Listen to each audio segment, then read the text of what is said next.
Pendahuluan. Mengapa manusia membutuhkan narasi? Setiap generasi memiliki caranya sendiri untuk menjelaskan dunia. Zaman kuno mengandalkan mitologi.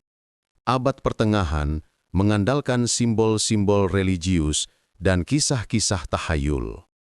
Dunia modern mengandalkan sains, teknologi, dan politik global. Namun ada satu pola yang tidak pernah berubah. Ketika manusia tidak memahami suatu peristiwa, ia akan berusaha mengisi kekosongan itu dengan penjelasan yang terasa masuk akal bagi dirinya, meskipun penjelasan itu keliru. Inilah wilayah tempat teori konspirasi tumbuh subur. Teori konspirasi muncul ketika manusia berusaha memahami peristiwa besar melalui pola pikir yang curiga, spekulatif, dan penuh imajinasi. Secara psikologis, konspirasi memberi rasa kendali. Secara sosiologis, ia memberi identitas kelompok. Secara emosional, ia memberi ketenangan. Tetapi secara rohani, khususnya menurut perspektif Reformed, teori konspirasi menunjukkan sesuatu yang lebih dalam, ketidakmampuan manusia untuk mempercayai Allah sepenuhnya. Dalam teologi Reformed, manusia dipandang bukan hanya sebagai makhluk yang membutuhkan penjelasan rasional, tetapi juga makhluk yang secara rohani gelisah ketika tidak memiliki fondasi yang stabil. Calvin menulis bahwa hati manusia adalah pabrik berhala, tempat di mana manusia terus menciptakan bentuk-bentuk baru dari kepercayaan palsu ketika ia berhenti mempercayai Tuhan. Teori konspirasi adalah salah satu bentuk kepercayaan palsu tersebut. Ia berfungsi sebagai meta-narasi alternatif yang menggantikan providensia Allah dengan intrik-intrik manusia.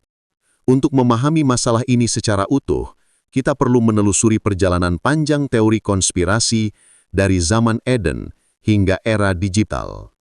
Sejarahnya menunjukkan bahwa kecenderungan konspiratif tidak pernah benar-benar hilang, ia hanya berubah bentuk sesuai zamannya.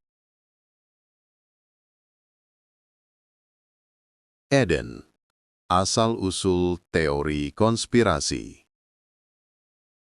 Segala sesuatu bermula dari satu percakapan singkat di Taman Eden. Ketika ular datang kepada Hawa, ia tidak langsung menggoda dengan buah yang menggugah selera.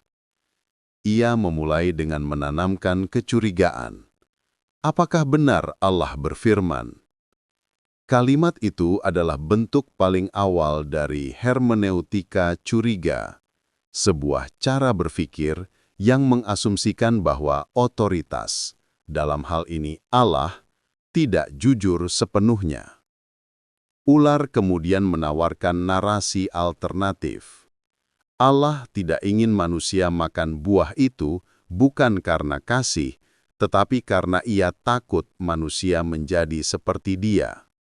Allah tahu bahwa pada hari kamu memakannya, kamu akan menjadi seperti Allah.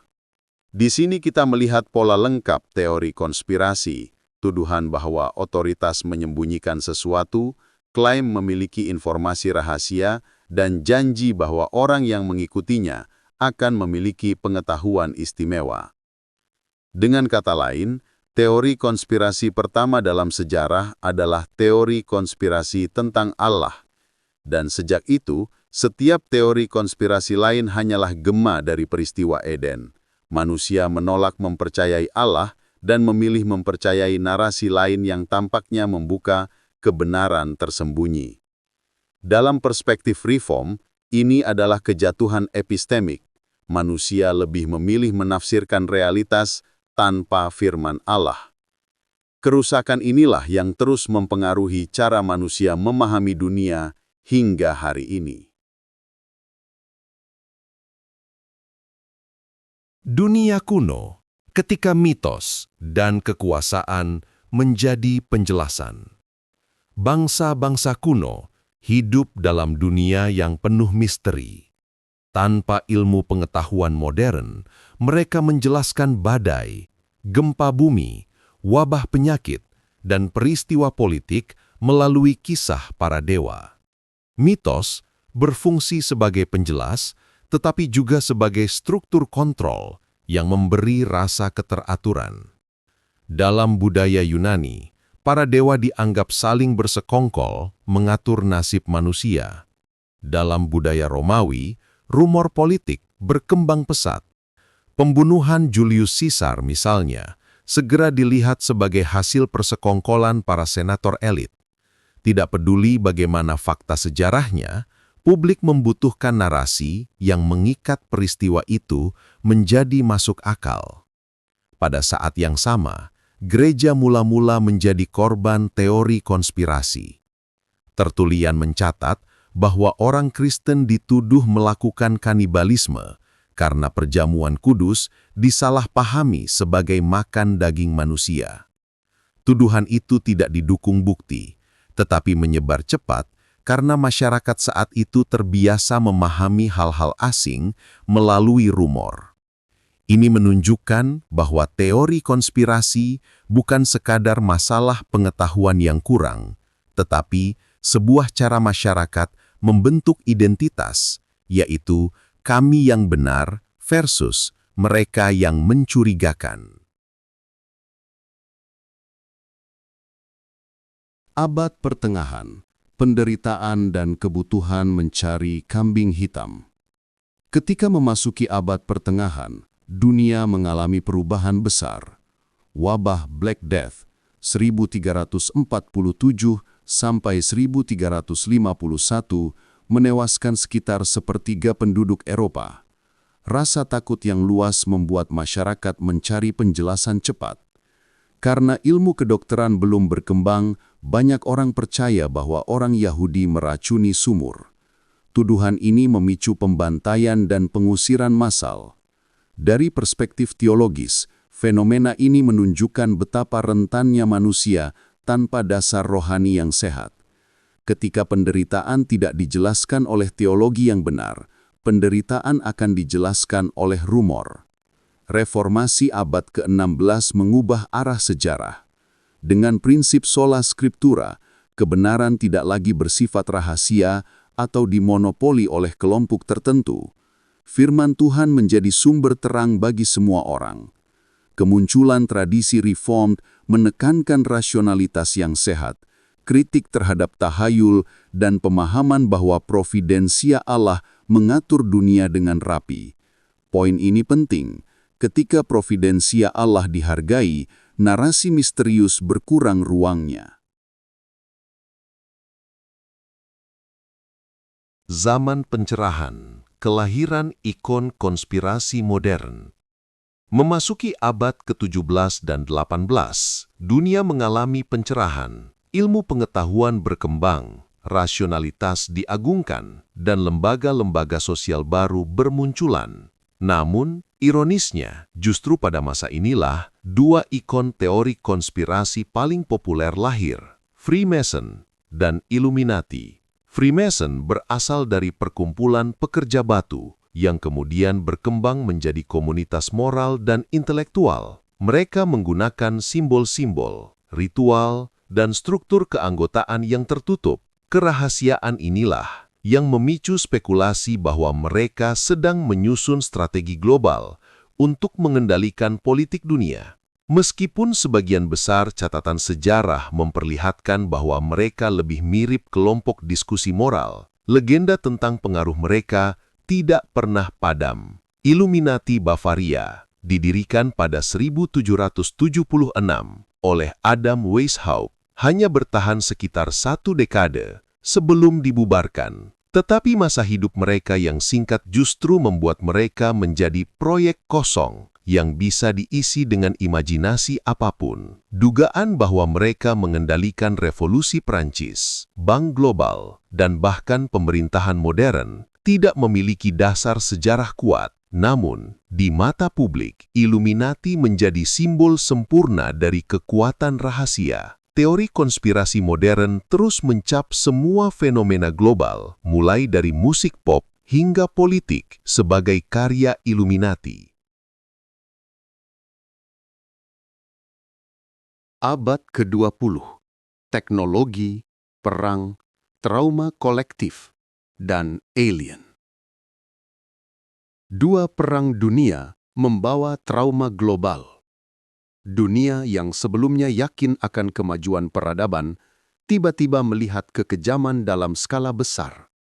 Kekacauan ini memaksa manusia mencari narasi yang mudah dipahami. Kekejaman perang, propaganda politik, dan kekuatan militer modern membuat banyak orang percaya bahwa peristiwa besar tidak mungkin terjadi tanpa ada kelompok rahasia yang mengatur. Teori tentang deep state, eksperimen senjata kimia, dan operasi rahasia mulai berkembang. Richard Hofstadter menyebut pola ini sebagai paranoid style, cara berpikir yang melihat politik sebagai arena kekuatan tersembunyi. Pada masa Perang Dingin, Amerika dan Uni Soviet hidup dalam ketakutan konstan. Tuduhan spionase, infiltrasi ideologis, dan propaganda berkembang pesat. Teori konspirasi berkembang bukan karena tidak ada fakta, tetapi karena fakta yang ada terlalu menakutkan untuk dipahami apa adanya. Dengan berkembangnya teknologi, muncul teori baru tentang alien, UFO, dan Area 51. Dalam masyarakat yang semakin sekuler, makhluk luar angkasa menggantikan posisi makhluk gaib dalam imajinasi publik. Abad ke-21, QAnon, dan era disinformasi. Internet mengubah segalanya. Untuk pertama kalinya, informasi palsu dapat menyebar lebih cepat daripada klarifikasi. Media sosial mendukung konten yang emosional dan sensasional. Dua karakter utama teori konspirasi. Platform digital mendorong pengguna untuk terus mengkonsumsi konten yang serupa dengan apa yang mereka sukai.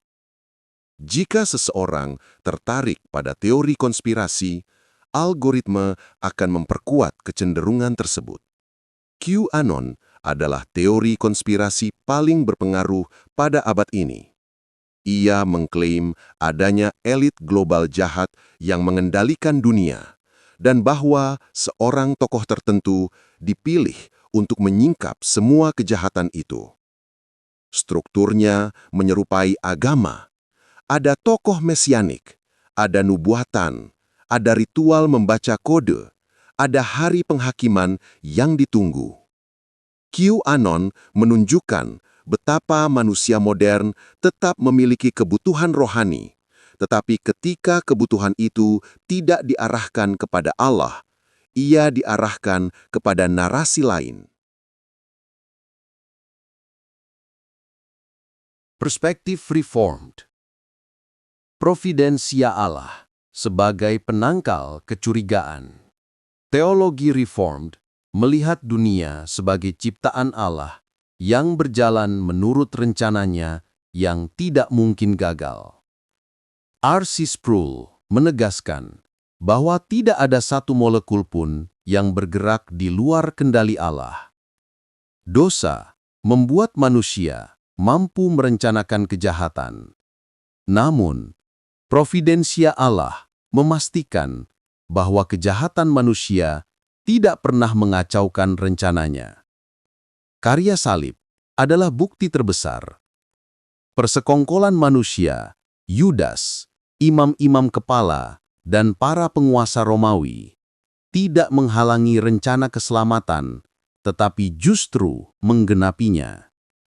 Dengan demikian, iman Reformed tidak menolak keberadaan konspirasi dalam sejarah, tetapi menolak gagasan bahwa konspirasi adalah penguasa sejarah. Penguasa sejarah hanya satu, Allah Tritunggal. Kesimpulan, sejarah teori konspirasi adalah sejarah manusia yang takut dan bingung. Tetapi sejarah providensia adalah sejarah Allah yang memegang kendali. Ketika manusia tidak mempercayai Allah, ia membuat narasi alternatif. Ketika manusia kehilangan rasa aman, ia mencari musuh yang bisa disalahkan. Ketika manusia kehilangan orientasi rohani, teori konspirasi menjadi pelarian. Namun orang percaya dipanggil untuk berdiri di tengah badai informasi dengan keyakinan yang teguh. Dunia bukan dikuasai oleh kekuatan rahasia, tetapi oleh Allah yang berdaulat penuh.